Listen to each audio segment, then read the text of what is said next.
Welcome, everybody, in another episode of the Wrestling vs. the World podcast. If you're all enjoying your day, sweet. If not, well, what the hell ever. So, we got another championship history episode today of the podcast. It is finally time to go over the history of the Divas Championship. And I know someone wants to listen to this episode. DJ, if you're listening to this one's for you. But today, it's time to go over the entire history of this championship. It lasted almost 8 years on the company. So on the June 6, 2008 episode of SmackDown, then GM of SmackDown, Vicky Guerrero, announced the birth of the Divas Championship for the women on SmackDown. After several years of the women on the blue brands not having a championship to compete for, the Divas Championship was created to fill the void. So, as tradition, a tournament would take place to crown the inaugural champion, which was completed at the Great American Bash 2008, when Michelle McCool defeated Natalya in the tournament final to become the first ever Divas Champion. Now, Michelle's reign as the inaugural champion would last a little over 5 months, before losing the title to Maryse on the December 26, 2008 episode of SmackDown with Maria as the special guest referee. Now, during this run for Maryse, she would hold the Divas Championship for 7 months. During this reign, though, she would also get drafted over to Monday Night Raw in the 2009 WWE Draft, where, if you also remember from the prior episode, the Women's Championship was drafted over to SmackDown, with Melina holding the championship at the time. All this happening on the April 13, 2009 episode of Raw. Anyway, Maryse's title reign would last 7 months before then losing it to Mickie James at the Night of Champions pay-per-view in July of 2009.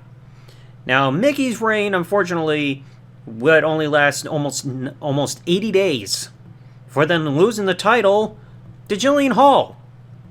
I know, a bit of a shocker there. On the October 12, 2009 episode of Raw, who would then immediately lose it to Melina just minutes later after it was announced that Melina was a last-minute trade to the Raw roster.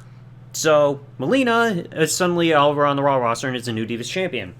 Unfortunately, with this reign, it would be very short-lived because a couple months later, Melina would suffer an injury in late December at a house show and was forced to vacate the championship shortly thereafter. So by January 2010, it was officially declared that there was no Divas Champion.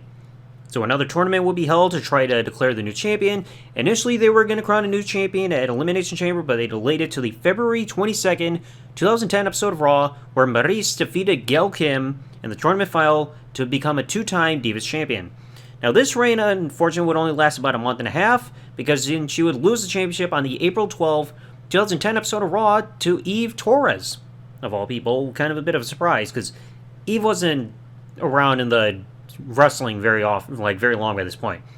But then Eve Torres, for her first title reign, would only last a couple of months, because then she would lose it in June at the Fatal 4-Way pay-per-view in a Fatal 4-Way match against Gail Kim, Maryse, and the eventual winner, Alicia Fox. So Alicia's time as champion would only last a couple of months. She would lose it to Melina at SummerSlam. I've already talked about that match in the worst WWE matches list video episode that I've already done. And Melina's title reign would only last a month with the Divas Championship, as she would lose it the next month at Night of Champions to Michelle McCool in a title unification match for Melina's Divas Championship and Michelle McCool's Women's Championship, thus unifying the championships together. With that, the original Women's Championship would finally be retired once and for all, and Michelle McCool would be recognized as the official unified Divas Champion, a title or name that would briefly be given to the title. And because of this, with this now being the unified title, this championship could be defended again on both Raw and SmackDown brands going forward. So both members of Lay Cool, they would try to declare themselves co-champions. Once again, like I said, Michelle McCool is recognized as the official champion. Both women would defend the title in a handicap match against Natalya at Survivor Series, and Natalya would end up winning this match, ending Michelle McCool's 2-month title reign as the unified Divas Champion. Unfortunately, with Natalya, this title reign would not last long for her either, as it would only last a couple of months. She would lose it at the Royal Rumble pay-per-view in a fatal 4-way match against Layla, Michelle McCool, and that match's winner, Eve Torres. Eve's second run would only last about 2.5 months, then she would be defeated by Brie Bella on the April 11, 2011 episode of Raw, the very same night where Edge announced his initial retirement from wrestling due to injury. Now, Brie's run will only last 70 days, because on the June 20th, 2011 episode of Raw, she would lose the title to Kelly Kelly, who had been voted by fans through the WWE app as the opponent for Brie Bella on that evening. So now Kelly Kelly was the new Divas Champion. This title run would last about 3.5 months, until she lost it in October to Beth Phoenix at the Hell in a Cell 2011 pay-per-view, And then that's when Beth would have a long title reign of lasting over 200 days, before then having to lose the championship to Nikki Bella in a Lumberjill match on the April 23rd, 2012 episode of Raw. Now, initially, Nikki was scheduled to defend the title at Extreme Rules against Beth Phoenix, which I have covered in the 4-part series about WWE matches affected by carbs subject to change. But in storyline, Beth was not medically cleared to have this match, so Nikki was given a last-minute replacement, and that would end up being Layla. So Layla was coming back from injury after almost a year away, and she would defeat Nikki Bella to become the new Divas Champion, which means Nikki Bella's title reign only lasted about 6 days. Very short run. So Layla would then hold the title for almost 5 months until losing it at Night of Champions to Eve Torres, who took Kaylin's spot after Kaylin had been attacked backstage, while Kaylin was initially the #1 contender for the Divas Championship for this night. Now, Eve's third title reign would end up lasting about 4 months. She would lose it to Kaylin on the January 14, 2013 episode of Raw, which was billed as the 20th anniversary of Monday Night Raw. And Eve would end up leaving the company shortly there afterwards, in storyline claiming that she was pissed off that she lost the title.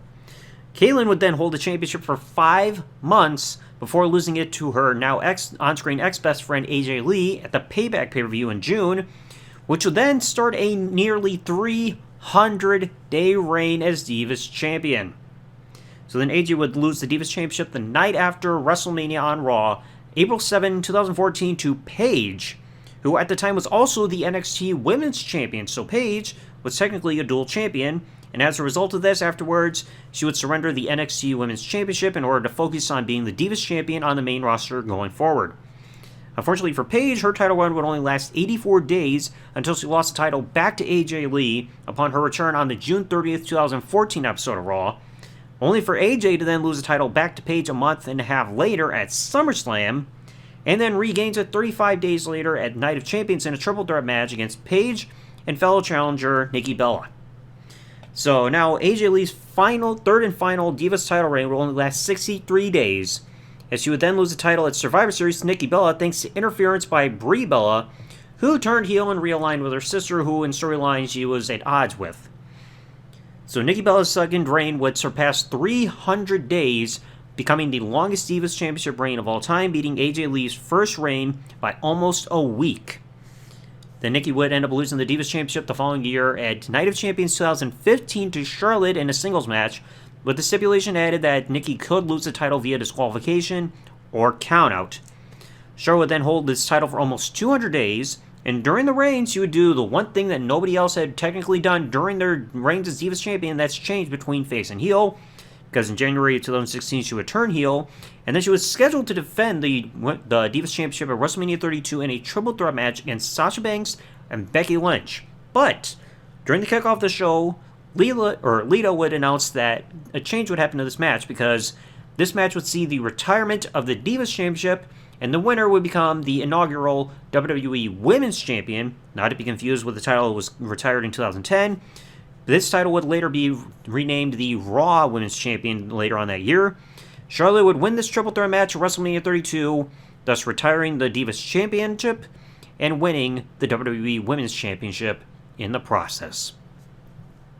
So yeah, that was a lot to try to pack in there, because that was a common thing that you kept seeing with the Divas Championship, because not a lot of memorable feuds, unfortunately, when it came to champion and challenger, and a lot of short reigns were constantly thrown in there. You had a few long reigns, like I said, with Beth Phoenix holding it for over 200 days, AJ's then record-setting reign, and then them giving it to Nikki and allowing her to beat that reign just before putting the title on Charlotte, because they just wanted to end the record. But then, like I said, a lot of short reigns spliced within here. When it comes to this championship, if I had to choose somebody who I immediately think of when I see this championship, I gotta go with AJ.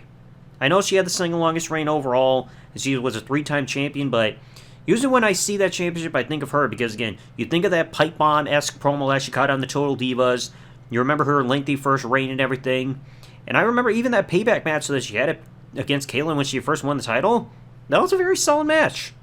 And again, this was during a time where the Divas division wasn't really given a lot of focus, because yeah, they would still keep having short matches for a little bit longer, but this, I feel like, was the beginning point of where things kind of changed a little bit, because like I said, you didn't really have stories going on for the feuds and everything like that, because otherwise it was just champion gets pinned by a number one contender in a tag match before the pay-per-view, and then you eventually have the title match at the pay-per-view itself later that week.